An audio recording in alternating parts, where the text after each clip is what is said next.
بسم اللہ الرحمن الرحیم۔ شروع کرتا ہوں اللہ تعالیٰ کے نام کے ساتھ جو بڑا مہربان نہایت رحم کرنے والا ہے۔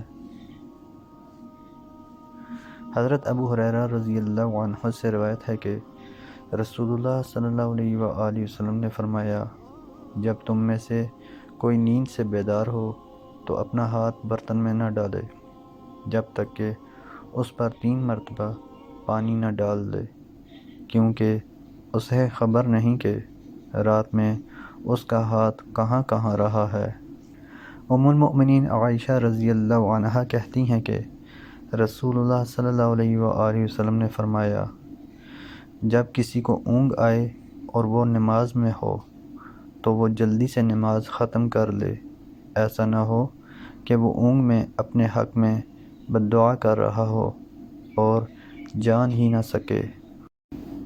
عروہ بن زبیر کہتے ہیں کہ مروان نے اپنی مدینہ کی عمارت کے دوران ذکر کیا کہ عضو تناسل کے چھونے سے وضو کیا جائے گا، جب اس تک آدمی اپنا ہاتھ لے جائے تو میں نے اس کا انکار کیا اور کہا، جو عضو تناسل چھوئے اس پر وضو نہیں ہے۔ تو مروان نے کہا، مجھے بصرہ بنت صفوان رضی اللہ عنہا نے خبر دی ہے کہ انہوں نے رسول اللہ صلی اللہ علیہ وآلہ وسلم سے سنا، آپ نے ان چیزوں کا ذکر کیا جن سے وضو کیا جاتا ہے، تو آپ صلی اللہ علیہ وآلہ وسلم نے فرمایا، اور عضو تناسل چھونے سے بھی وضو کیا جائے گا۔ اور وہ کہتے ہیں، میں مروان سے برابر جھگڑتا رہا یہاں تک کہ انہوں نے اپنے ایک دربان کو بلایا اور اسے بصرہ رضی اللہ عنہا کے پاس بھیجا۔ چنانچہ اس نے مروان سے بیان کی ہوئی حدیث کے بارے میں بصرہ رضی اللہ عنہا سے دریافت کیا، تو بصرہ نے اسی طرح کی بات کہلا بھیجی جو مروان نے ان کے واسطے سے مجھ سے بیان کی تھی۔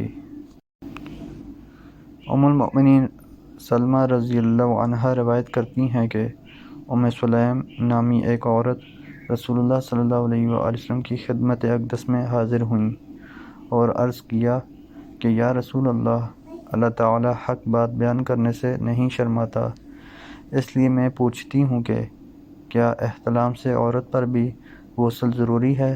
آپ صلی اللہ علیہ وآلہ وسلم نے فرمایا کہ ہاں، جب عورت پانی دیکھ لے، یعنی کپڑے وغیرہ پر منی کا اثر معلوم ہو۔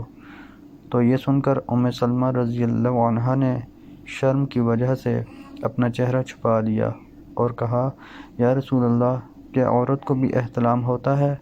آپ صلی اللہ علیہ وآلہ وسلم نے فرمایا، ہاں، تیرے ہاتھ خاک آلود ہوں، پھر کیوں اس کا بچہ اس کی صورت کے مشابہ ہوتا ہے، یعنی یہی اس کے احتلام کا ثبوت ہے۔ محترم دوستو، اللہ تعالیٰ سے دعا ہے اللہ تعالیٰ ہمیں ان حدیث پر عمل کرنے کی توفیق عطا فرمائیں۔ اللہ تعالیٰ ہمیں دونوں جہانوں میں کامیابیاں عطا فرمائیں، آمین یا رب العالمین۔ ویڈیو کو ثواب کی نیت سے زیادہ شیئر کریں۔ جزاکم اللہ خیرا کثیرا، والسلام علیکم ورحمۃ اللہ وبرکاتہ۔